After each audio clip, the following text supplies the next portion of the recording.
desa juga terus tidak menjawab ke apa ya, kegelisahan yang terjadi pada penduduknya. Itu tenaga kerja akhirnya berbondong-bondong dan berduyun-duyun datang ke kota dengan berbagai ragam macam mimpi.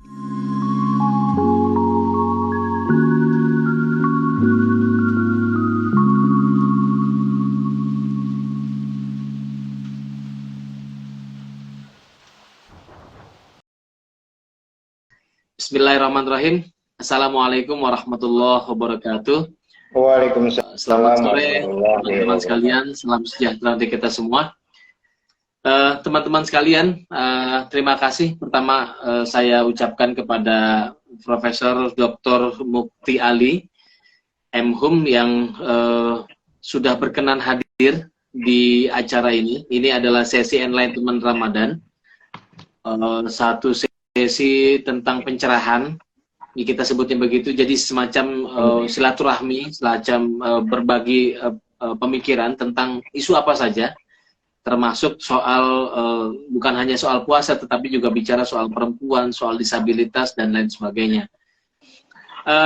Teman-teman sekalian, topik kita pada sore hari ini adalah soal mudik dan budaya silaturahmi. Ini satu topik yang saya kira penting dibahas dan harus dibahas dalam konteks puasa Ramadan dan Idul Fitri, karena ini dua momen yang ketika kita pulang ke kampung halaman itu disebut sebagai mudik. Kalau di hari-hari biasa mungkin kita hanya pulang mau kemana, ke kampung halaman, tetapi kalau konteksnya Ramadan dan Idul Fitri, saya kira mudik ini punya makna khusus, makna tersendiri. Dia punya makna bukan hanya dimensi sosial, tetapi juga ada dimensi keagamaan di sana. Orang bilang bahwa kalau mudik itu atau silaturahmi itu bagian dari agama juga, karena orang yang memutus silaturahmi adalah orang yang dibenci di dalam agama, kira-kira gitu. Jadi dia adalah punya dimensi agama, jadi ditinggikan posisinya di dalam Islam. Tapi dalam konteks ini kita akan membahasnya dalam konteks kebudayaan.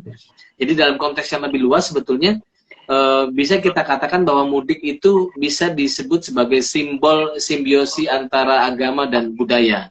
Jadi dia mudik itu mampu menjadi semacam pemersatu antara agama-agama yang berkembang di dalam masyarakat. Artinya ketika kita mudik itu tidak lagi memandang soal agama, bahkan yang pulang kampung halaman atau yang mudik sendiri itu bukan hanya orang Islam, tapi semua agama. Artinya dia punya posisi tersendiri, dia punya makna tersendiri dalam masyarakat. Nah, saya ingin kita membahas ini di dalam konteks tentu saja dalam komunikasi budaya.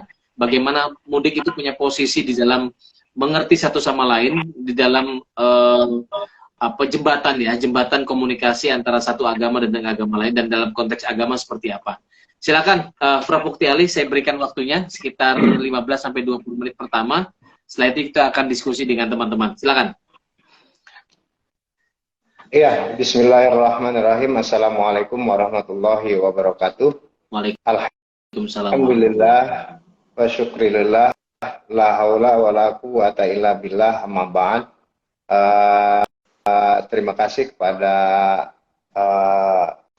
Kang Auzi yang telah memberikan waktu pada kesempatan ini untuk berbicara sedikit menjelang akhir bulan Ramadan atau Lebaran atau Idul Fitri atau mudik, semuanya bisa digunakan gitu. Tetapi pada hakikatnya kita lagi mau melihat kebiasaan kita di akhir atau di akhir bulan Ramadan itu. Memang banyak dimensi yang bisa dilihat, mau dimensi teologis gitu, sosiologis, antropologis, sampai ekonomi, sampai pada hal-hal yang lainnya. Saya tidak akan memetakan satu persatu apakah ini unsur teologis atau religi, ini unsur kekeluargaan gitu ya, kekeluargaan, persahabatan, kekeluargaan, terus kemudian silaturahmi dan apapun, semua itu adalah bagian daripada realitas atau fenomena di akhir bulan Ramadan ini.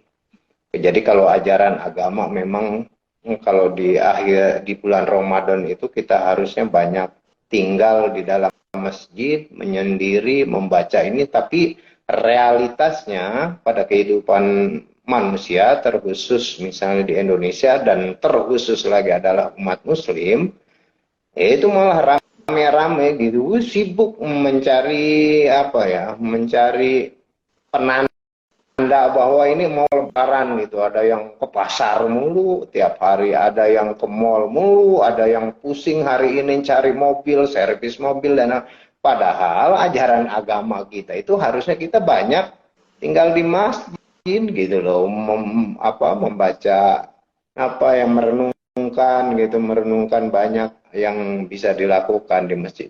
Tapi biarkanlah kita membacanya umum-umum saja, membaca bahwa kita juga di akhir bulan puasa misalnya harus banyak di masjid, itu juga ada unsur budaya, artinya budayanya, cara berpikirnya sudah rada naik kan. Tapi kayak kita ini, cara pikirnya kan mau lebaran tuh bukannya untuk berusaha untuk berharap bertemu lagi Ramadan yang akan datang gitu kan. Bahkan Ramadan itu bukan kegembiraan, tapi kesedihan yang harusnya tetap Ramadan. Ketika datang satu Syawal itu umat Islam tuh, umat Muslim itu sedih karena akan berakhirnya Ramadan gitu. Tetapi kita kan senang gitu ya. Budaya kita tuh senang karena memang kita di pikiran kita baru pada itu gitu, bahwa Lebaran atau Idul Fitri atau ini ya identik dengan mudik, berkunjung, kue nastar gitu ya, terus apalah ala kue pakaian baru gitu, apapun alasannya. Tetapi lebih coba yang lebih menggelitik kepada kita sampai efek negatif aja itu mau di apa ya, dikeluarkan oleh para pemerhati dan kita sendiri. Efek negatifnya misalnya macet, terus pemborosan, terus banyak keuangan sampai triliunan gitu terbelanjakan. Loh, kita melihat ya enggak jadi masalah gitu.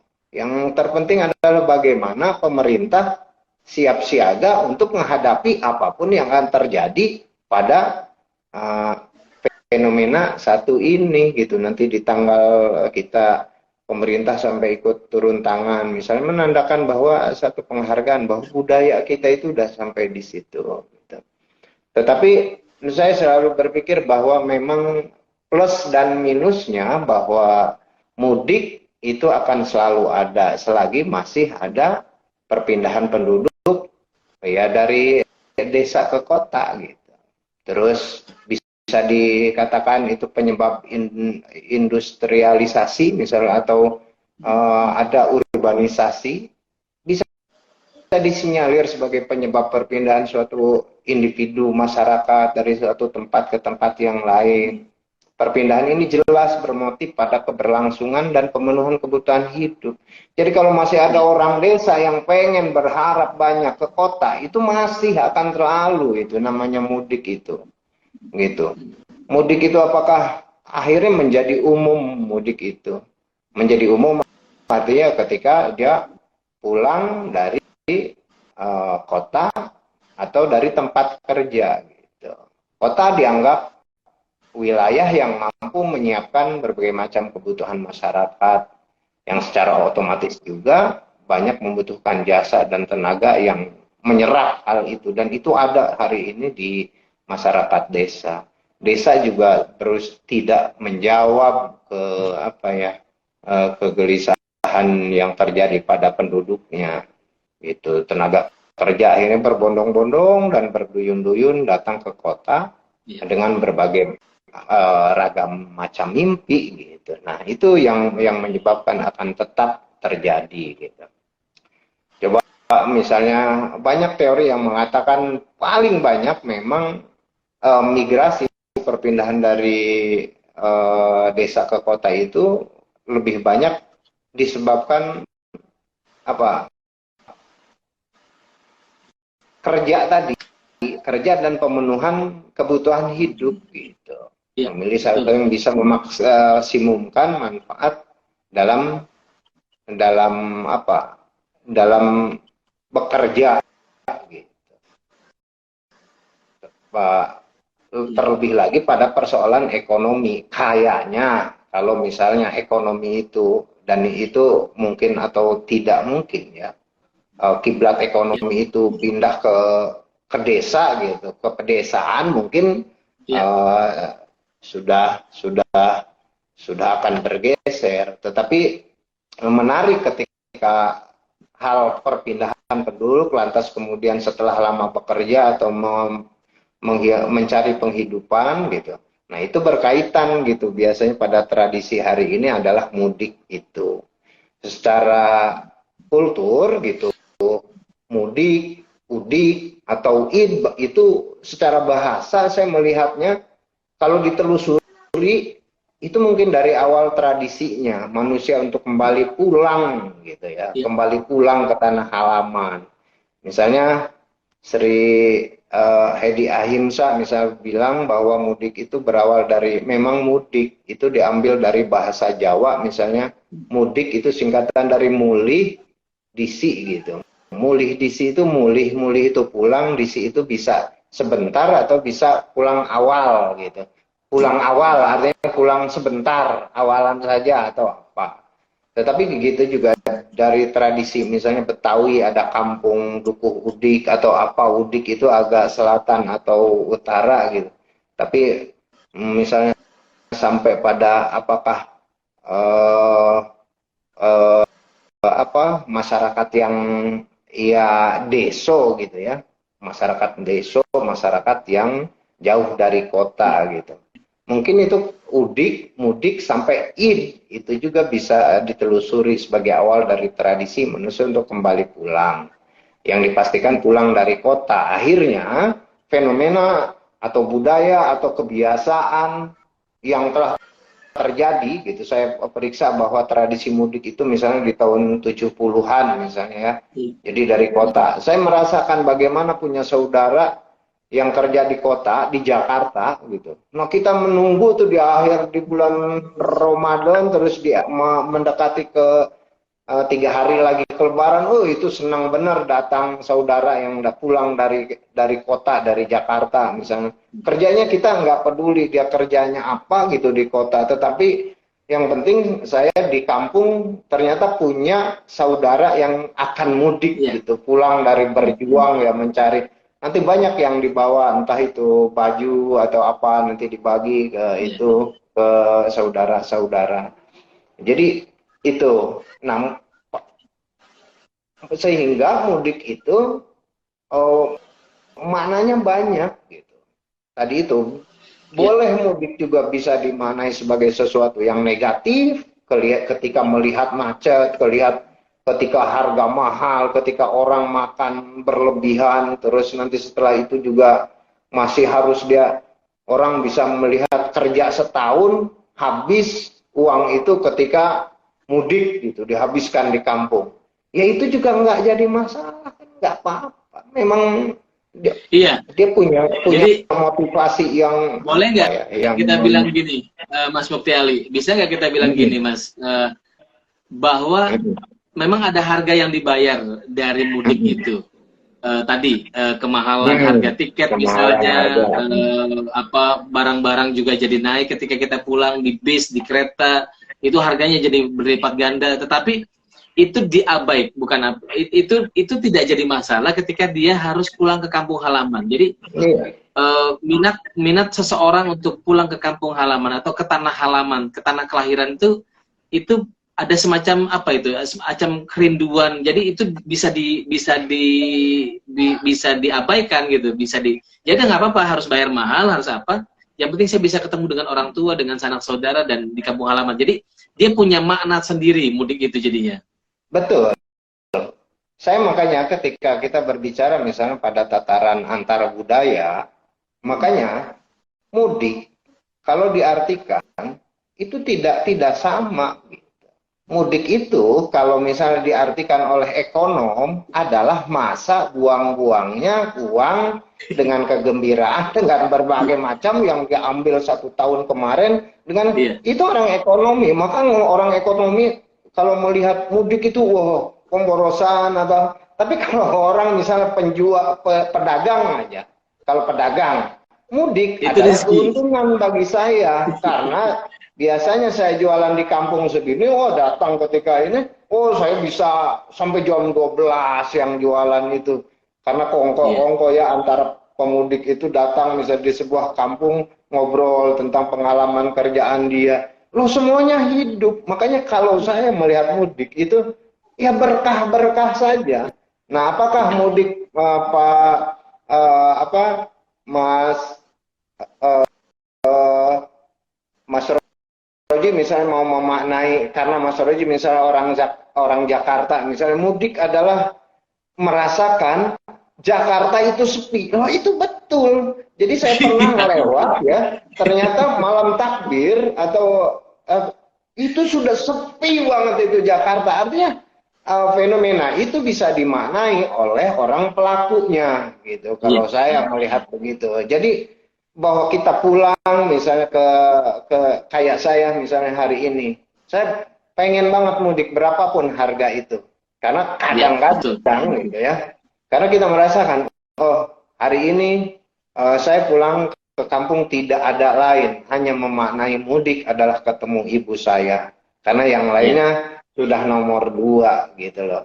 Kata apalagi pengen ketemu saudara-saudara saya yang kemudian sudah tidak ketemu, misalnya walaupun ketemu tiap bulan atau tiap setengah tahun atau 1 tahun. Beda memang.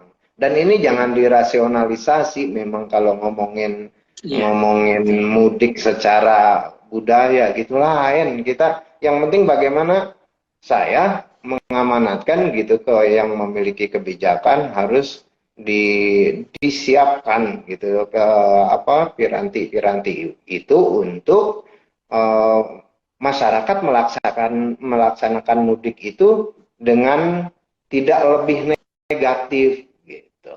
Iya, betul. Artinya lebih Betul. positifnya gitu. Kalau bisa, oh lumayan saya baru membaca misalnya data di tahun kemarin misalnya setahun kemarin itu hampir 100 triliun perputaran gara-gara mudik aja Mudik ini. padahal itu masa pandemi gitu. Oh kalau ini kayaknya cuman memang jangan digunakan waktu-waktu mudik itu digunakan oleh pihak-pihak yang tidak bertanggung jawab, misalnya harga tiket bisa harganya sampai 3 kali lipat, walaupun penumpang itu ya kayak kayak apa ya, kayak sodakoh gitu, kayak sodakoh saja gitu, tapi jangan digunakan seperti banyak fenomena-fenomena mudik yang sangat menarik gitu ya.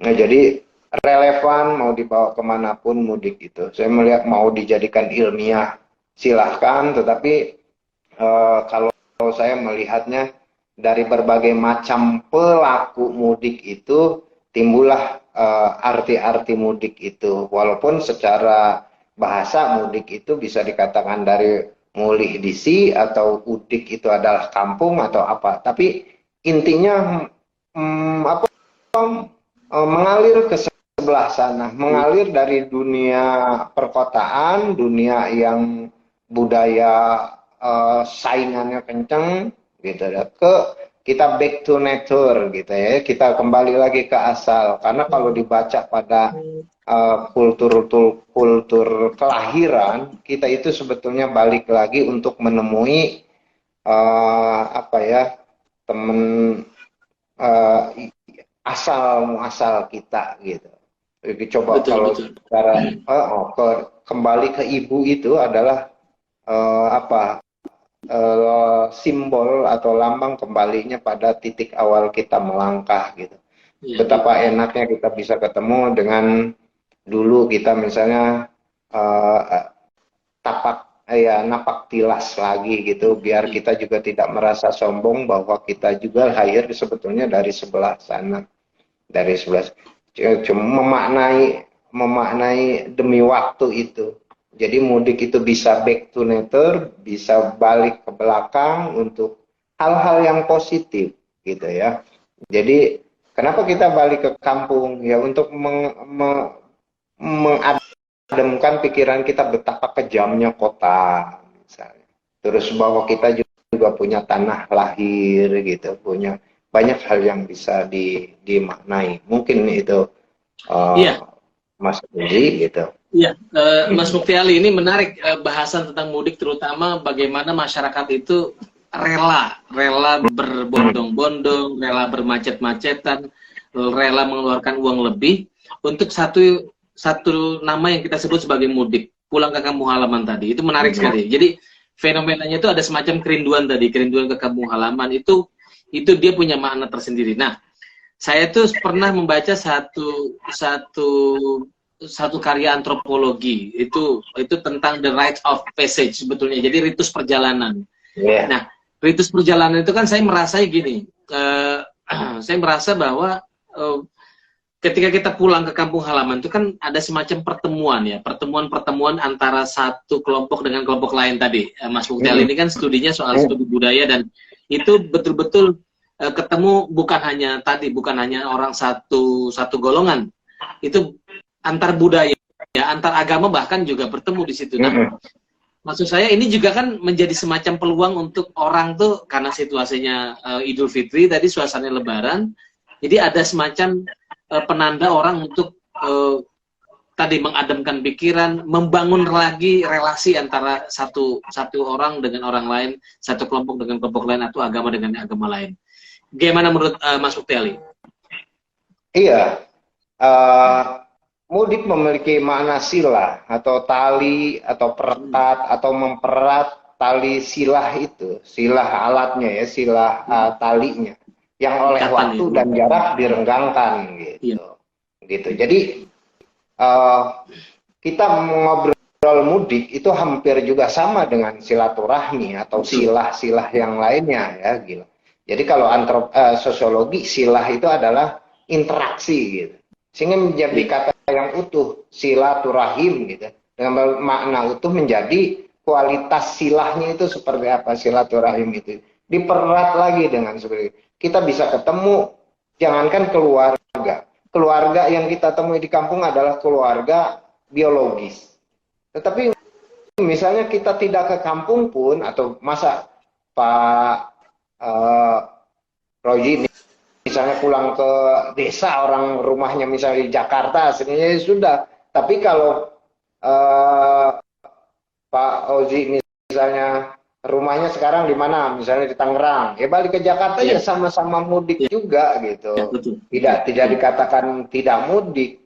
Nah, berarti mudik itu dimaknai lebih pada ikatan waktu tadi. Mudik itu terjadi hanya di Lebaran itu gitu.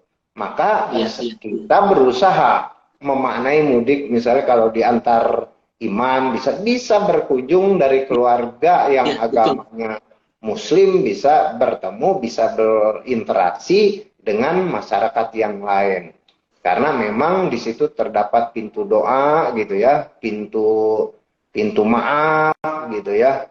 Berusaha kita untuk menaruh pada diri kita ke awal lagi, karena hakikatnya manusia itu adalah bersih tadi, fitrah gitu. Yang mengotori adalah dunia tadi. Kita korupsi, kita mencuri, kita melakukan keburukan-keburukan, itu bukan dasar hidupnya manusia. Manusia itu pada dasarnya fitrah. Tetapi dengan penuh ya kehidupan dunia ini kan banyak melakukan dosa. Maka dengan puasa sebulan sebagai apa artinya,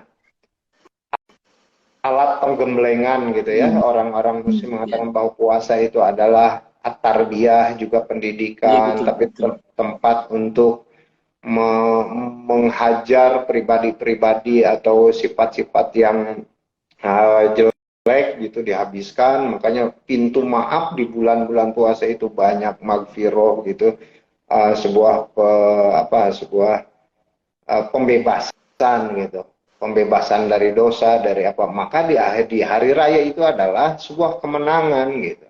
Nah, banyak yang bisa dilakukan kita. Toh kita bersaudara, tidak satu agama saja. Sekarang sudah multikultur gitu, sudah besar gitu. Banyak masyarakat yang dibangun bukan oleh satu agama saja. Bisa kesempatan ini pada mudik kali ini, pada Lebaran kali ini bisa disambung lagi, diperbaiki lagi, dirawat tali silaturahmi itu. Bisa kunjungan, bisa kita eh, mendatangi saudara-saudara kita yang Kristiani juga bisa, karena hampir bisa dipastikan bahwa mudik dan Lebaran itu, Idul Fitri itu, siapapun ter tertali ya, tersangkut, tersambung ya. terbawa ke dalamnya. Iya, tidak bisa ini cuma Idul Fitri ini cuma untuk orang Islam saja. Ya enggak bisa, toh enggak bisa. Mukti Ali semua aja orang dapat merayakan THR dari ya, mendapatkan berkahnya ya.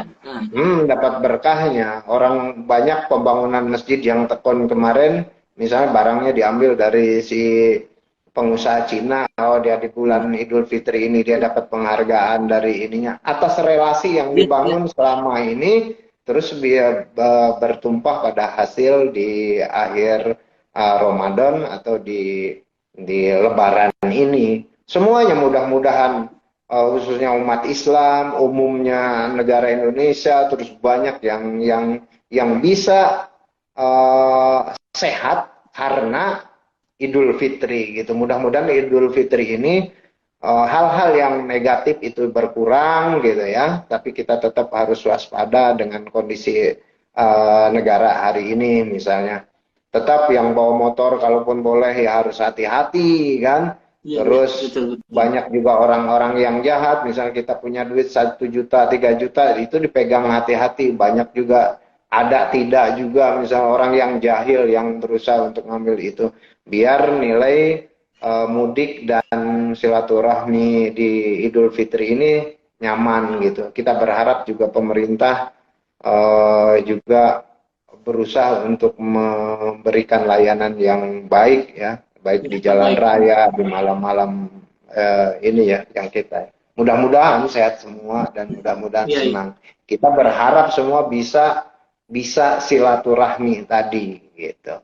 Karena saya meyakini bahwa kalau cuma dengan telepon atau tatap muka begini itu juga sudah terwakili silaturahmi atau mudik gitu. Tetapi kayaknya rada kurang gitu, ada hati, ada rasa yang kurang afdol gitu ya. Mudah-mudahan kita bertemu gitu ya. Oke. Ada pertanyaan ini, Mas Mufti Ali dari Zainal Abidin. Apakah mudik juga memang karena kita manusia tergolong homo festivus atau manusia yang menyukai festival? Mohon pencerahannya. Iya. Iya, jadi itu kan bukan homo festivus itu bukan persoalan yang dibangun awal, tapi itu diambil teori itu karena memang kita itu sering memperlihatkan apa ya, kayak memperlihatkan keunikan gitu ya. So, iya betul. Jadi ketika dia sendiri sudah, kalau sekarang kan selfie gitu kan, nah biar tidak selfie ya dibuatlah. Nah itu benar gitu. Jadi ada nggak ajarannya? Ya nggak ada gitu. Nggak ada yang namanya lebaran atau apa. Cuman saya menemukan bahwa nyuruhnya itu silaturahmi gitu. Intinya silaturahmi. Dan silaturahmi itu kan tidak mesti Idul Fitri, Idul Adha itu kapan pun gitu. Dan kenapa harus? Tetapi momen, makanya wal asri itu jangan dimaknai demi itu aja, demi waktu aja. Jadi ada momen-momen kalau kita tidak, kan sholat juga kita pada waktunya gitu. Terus segala sesuatunya ada pada waktunya gitu. Termasuk kelihatannya kita mau berselebrasi gitu. Karena memang kita tadi itu setelah 1 bulan itu di apa ya, digojlok ya, di riadoh begitu melalui puasa itu, ya kita berhasil terbebas berhasil dari waktu penggemblengan itu. Maka kita minal aidin wal faizin gitu. Itu ungkapan kita kan orang yang berbudaya, kadang-kadang gereja juga melahirkan budaya itu penting gitu. Termasuk kenapa mudik itu ya berarti pada tahun-tahun 70 itu ya coba dibangun gitu. Saya yakin punya motif juga pembangunan ekonomi, misalnya orde zaman segitu.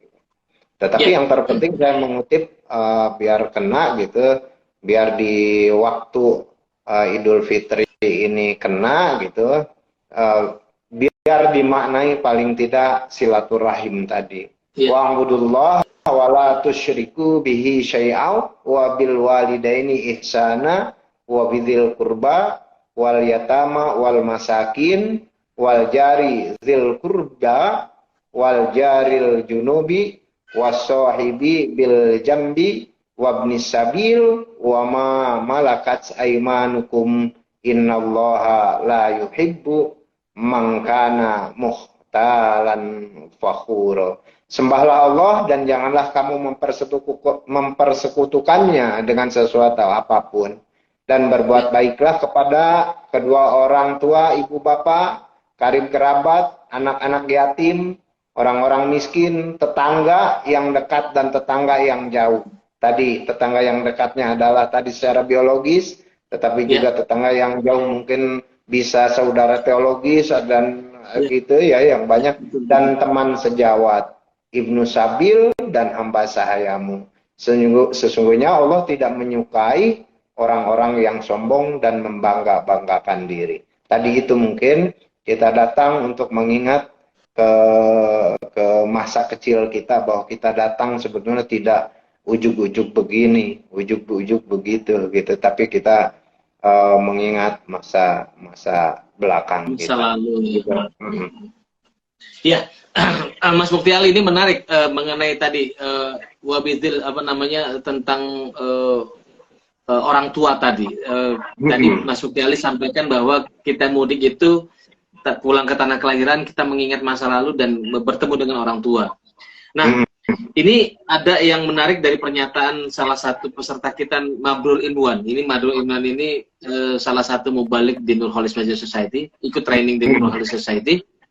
Jadi dia bilang begini, mudik itu bagian dari birrul walidain. Karena ia birrul walidain atau kebakti terhadap kedua orang tua, banyak rahmat dan ridho Tuhan di dalamnya. Apakah mudik itu satu indikasi nasionalisme juga, Prof?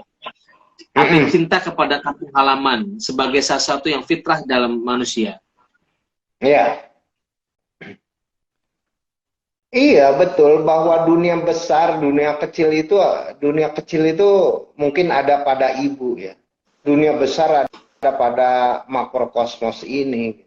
Makanya kita berlaku, loh, kalau hari ini misalnya itu, kalau yang namanya negatif-negatif, misalnya boros terus begini, itu efek-efek, bukan main efek gitu.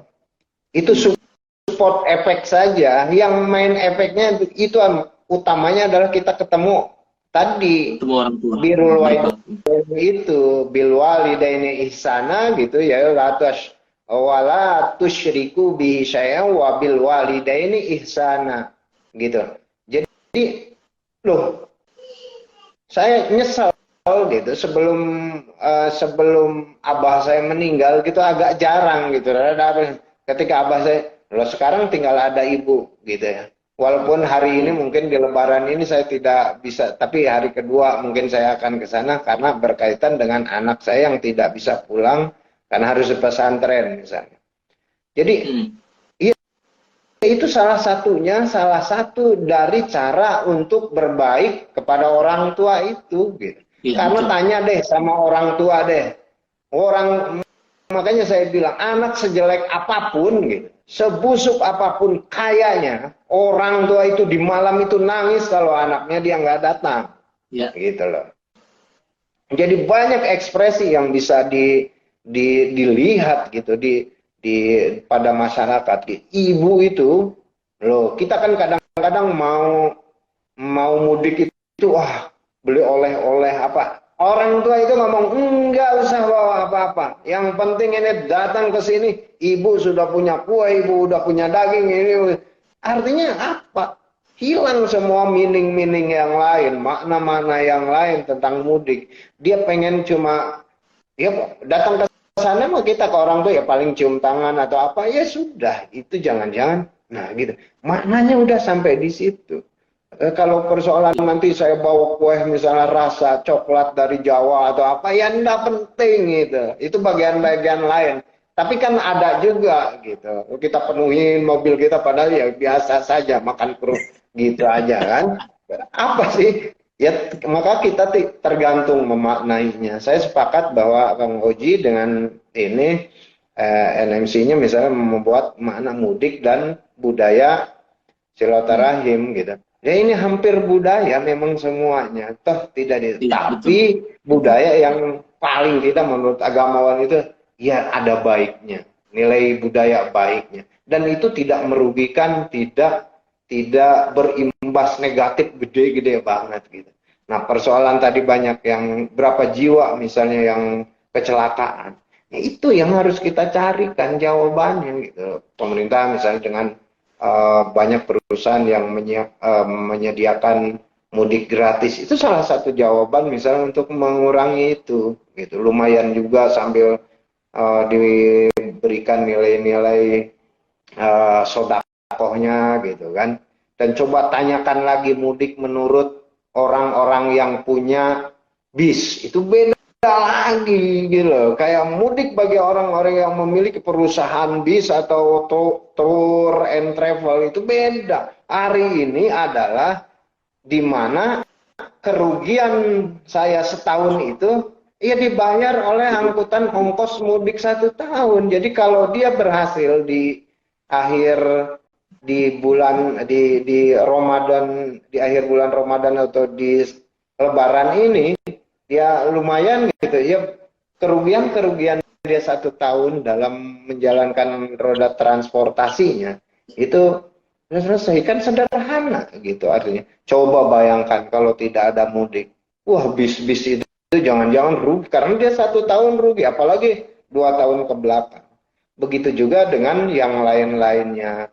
Banyak saya melihat tukang ojek, tukang roti, tukang banyak hal yang memaknai mudik itu.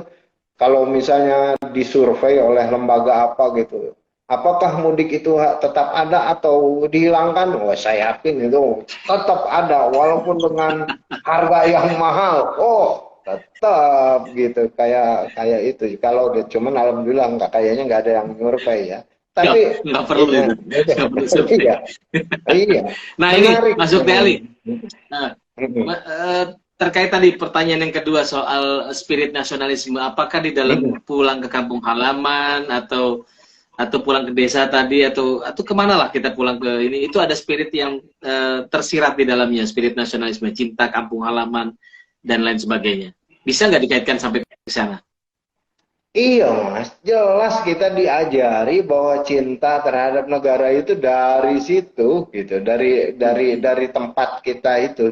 Kita diajarin apapun ini dari orang tua kita, dari ibu kita.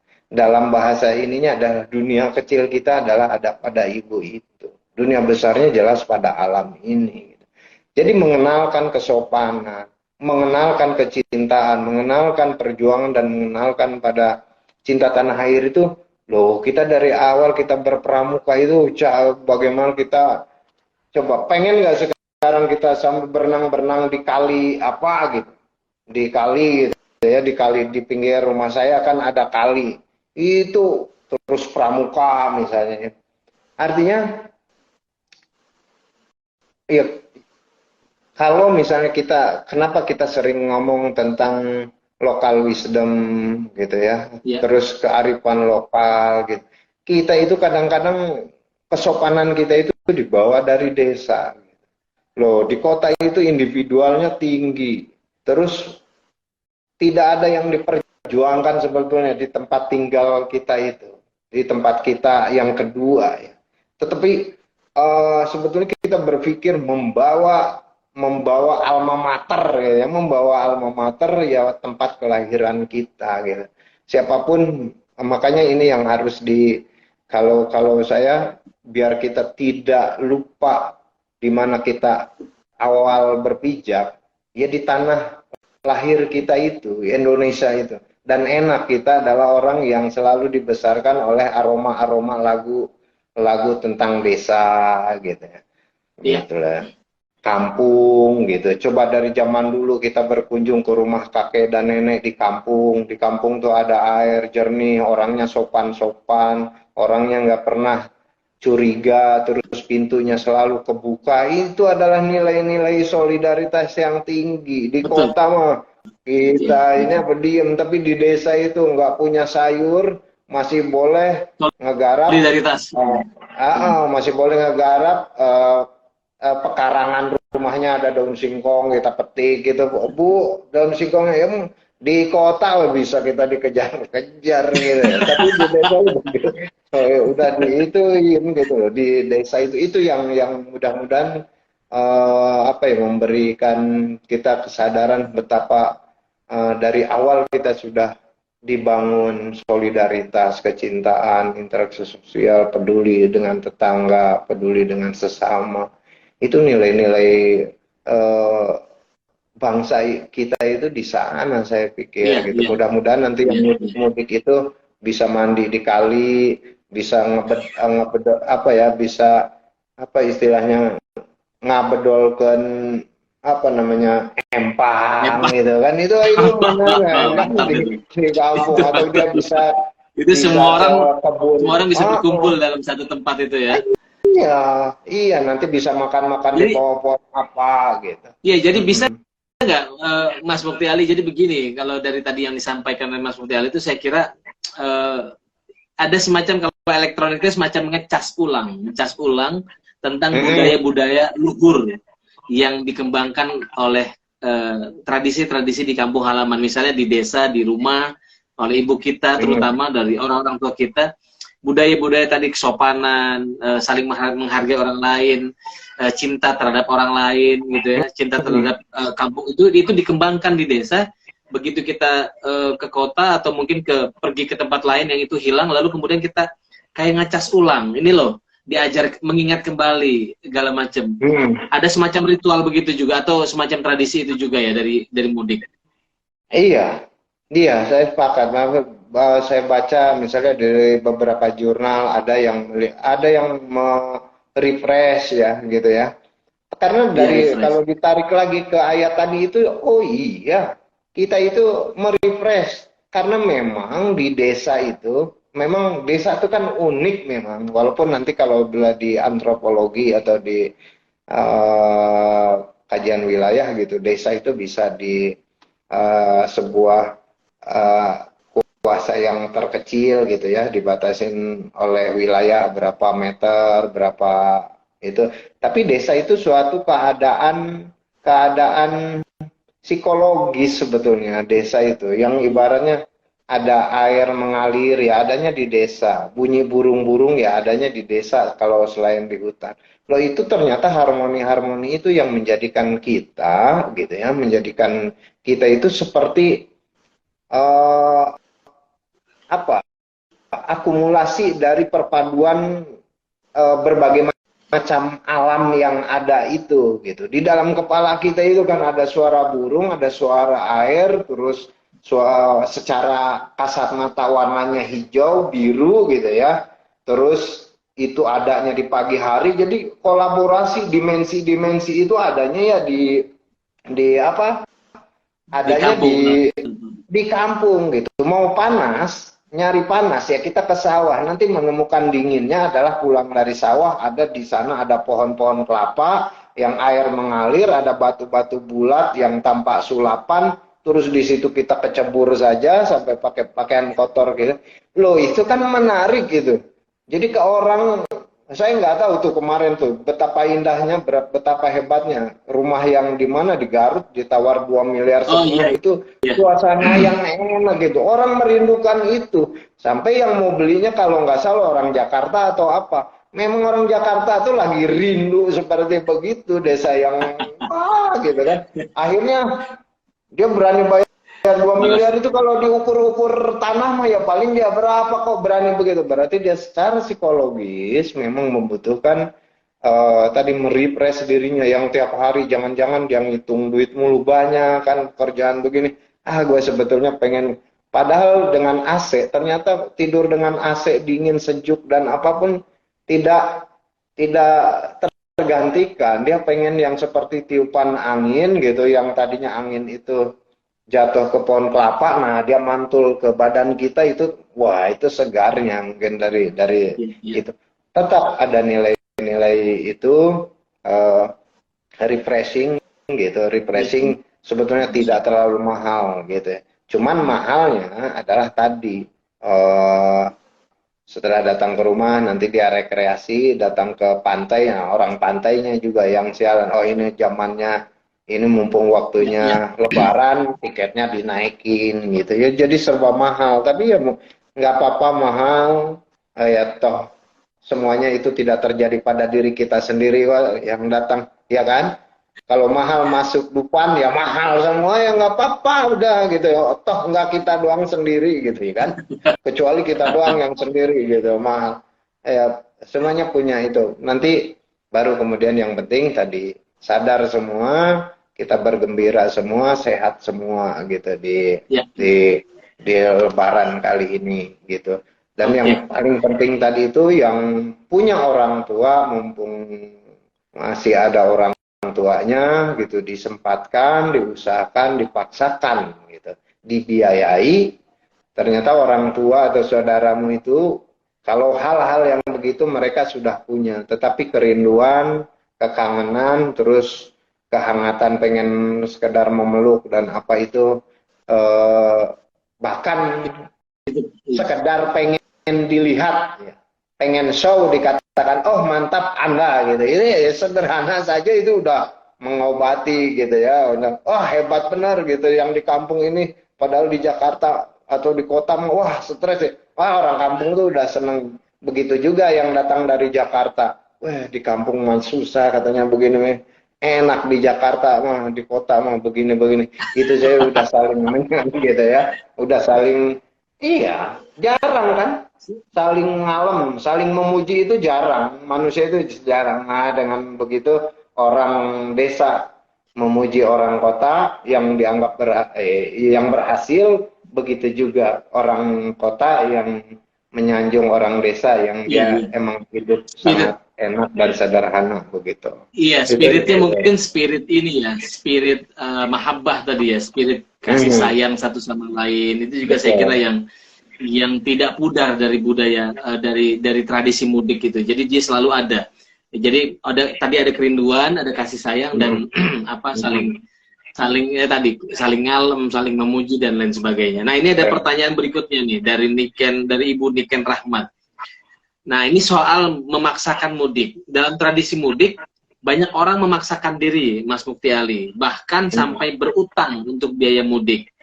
Nah, dari pandangan agama ini bagaimana sebetulnya? Karena kan ini negatif nih, dari pandangan agama seperti apa? Iya. Jadi saya akan melihat memaksakan itu lagi-lagi memaksakan. Kalau kita memaksakan memandang orang lain pakai kacamata kita, itu yang salah juga gitu, salah pandang. Sebetulnya jangan-jangan orang itu bukan memaksakan gitu loh. Kita aja yang mengatakan memaksakan. Tapi kalaupun ada memang memaksakan diri sampai ngutang-ngutang, kalau bisa jangan. Ada cara alternatif tadi. Bisa dengan telepon atau dengan tidak membawa apa-apa. Video call gitu, ya, teknologi sekarang call, bisa. Gitu, walaupun memang tidak terwakili gitu, tidak terwakili. Kita, loh, kenapa dia mengutang? Bukan persoalan terpaksa, memang karena tidak punya gitu loh. Bukan persoalannya salah mudik memaksa. Dia mau mudik, sebetulnya mau nabung, tapi nggak dapat saja kan. Akhirnya dia, lo jangan bilang itu memaksa. Oh kamu mudik memaksakan. Oh iya, kalau kayak Mukti, kalau Kang Oji, kalau mau ngutang, mau mudik itu namanya memaksakan, gitu loh. Tapi ada pribadi, ada personal yang memang kerja 1 tahun kok nggak bisa ini, terus akhirnya apa? Ngutang, karena pengen ketemu. Lo jangan melihat sederhana. Kalau kita melihat sederhana, kamu maksain, kamu capek naik ojek. Oh ternyata naik motor itu. Mukti pernah lo naik dari Jawa gitu ya. Itu naik motor sampai ke Banten. Gila enak betul gitu. Sebenarnya sederhana ya. Gimana pengen merasakan? Gimana pinggang sakit? Kalau Anda yang punya mobil Mercy ya maksain yang namanya naik motor itu. Tapi yang nggak punya motor terus tahun itu dia bawa motor, betapa enaknya gitu. Sama. Coba cara pandang kita memang begitu. Itu harus dipahami gitu. Makanya saya memaknai mudik itu tergantung si pelakunya tadi. Ini lagi fenomenologisnya begitu. Terus neliti itu kan apa sih yang sebetulnya kata si pelaku gitu loh. Jadi eh, jangan dilihat memaksakan atau jangan berusaha gitu. Tetapi sampai mentok akhirnya harusnya tidak boleh sampai memaksakan begitu. Gitu cukup telepon, cukup ini atau mau datang tanpa harus banyak ini. Naik sekarang misalnya Ya, tiket Jakarta artinya dalam batas-batas yang normal saja. Artinya normal saja. ya tentu wujud mudik ini kan bukan satu ritual yang wajib, tapi memang dia dianjurkan karena kita bertemu. Betul. Ada waktu lain di mana kita bisa ini, ada cara lain di mana kita bisa silaturahmi dengan sanak saudara, dengan keluarga. Artinya kalau dengan mudik itu membebani, kalau tadi mengutip Mas Mukti Ali, kalau dengan mudik itu membebani ya jangan gitu loh. Itu juga akan jadi PR berikutnya. Iya, jadi panjang ya 1 tahun, wah berat lagi gitu. Jadi panjang masalahnya. Panjang urusannya, iya. Tapi ya tadi membebani orangnya di kampung soalnya. Iya, membebani, mama mau pulang dia malah minjem lagi kan, yang mau bayar utang di kota, bahaya lagi itu. Tapi maksud saya begini, jangan lantas mengambil kesimpulan bahwa ya negatif sih, tapi jangan terlalu negatif banget seperti yang gaya kita lihat ya. Kita itu kalau melihat orang apa ya, yang artinya yang di bawah kita, kadang-kadang tega nggak tega, gila motor dikasih apa ya terus tumpukan, terus bawa anak 2. Memang pemerintah kan udah mengimbau kalau bisa memang Anda ngikut ini atau tidak bermotor karena motor itu bukan untuk jarak jauh atau apa. Terus akhirnya banyak usaha yang banyak hal yang bisa diusahakan, misalnya meminimalisir terjadinya kecelakaan atau hal-hal yang tidak positif itu gitu.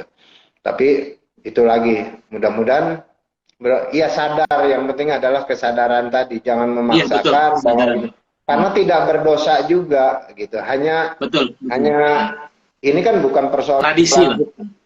Ini tradisi lagi-lagi, ini bukan hukum yang bukan tradisi yang dihukumkan. Apalagi dihukumkan oleh ajaran agama gitu. Ini cuma etis gitu, berbicara tentang etika, berbicara kalau kan nggak salah, nggak datang ke orang tua lebaran tuh nggak salah. Tapi persoalan ukuran etika saja, kamu nggak sopan banget kalau lebaran nggak datang ke ibu, dan tidak menyalahi aturan apa-apa gitu. Ya, tinggal itu tadi. Tapi memang itu mah etika aja, boleh dan tidak boleh, bukan salah dan tidak salah. Tadi boleh Anda melakukan begitu, gitu. Selagi tidak merusak hukum yang ininya ya. Jadi tidak masuk musyrik gitu orang yang tidak mudik ya, enggak juga, biasa aja mudik. Dan bisa apalagi makna mudik itu tidak mesti harus pulang ke kampung atau pulang ke ini, mudik juga bisa ada orang teman saya misalnya mudik saya pulangnya kemana ya, ke Jakarta gitu, mudiknya dari Jawa Tengah, dari pulangnya ke Jakarta. Oke.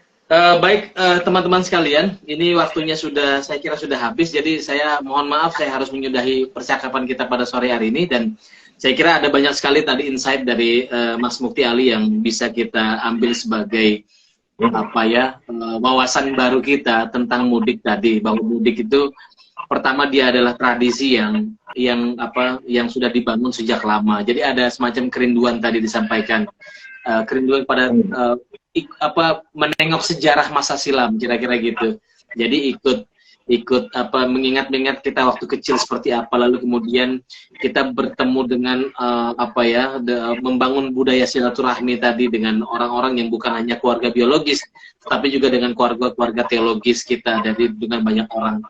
Lalu kemudian tadi juga disampaikan bahwa mudik ini juga punya makna tersendiri ya. Jadi dia semacam ngecas ulang. Jadi budaya sopan santun, menghargai orang lain dan lain sebagainya yang dikembangkan di desa atau yang diberikan oleh orang tua kita itu kita ambil kembali setelah kita lupa dengan dengan kebiasaan di kota misalnya atau di tempat kedua kita bekerja dan lain sebagainya. Kita lupa lalu kita mengambil kembali pelajaran dari rumah kita, dari kampung halaman kita. Jadi saya kira itu yang bisa saya simpulkan dari pertemuan kita pada sore hari ini. Semoga acara ini bermanfaat dan terima kasih sekali lagi Profesor Mukti Ali yang sudah memberikan waktu pada sore hari ini. Teman-teman sekalian terima kasih juga sudah memberikan insight dan memperkaya diskusi pada sore hari ini. Saya ucapkan terima kasih dan kita kembali lagi besok sore jam 4 itu bersama dengan Fatimah Asri Mutmainah, Komisi Nasional Disabilitas, jadi bicara tentang puasa dan penghargaan terhadap disabilitas. Terima kasih. Semoga ada manfaatnya. Billahi taufiq wal hidayah. Wassalamualaikum warahmatullahi wabarakatuh. Waalaikumsalam warahmatullahi wabarakatuh. Ya, terima kasih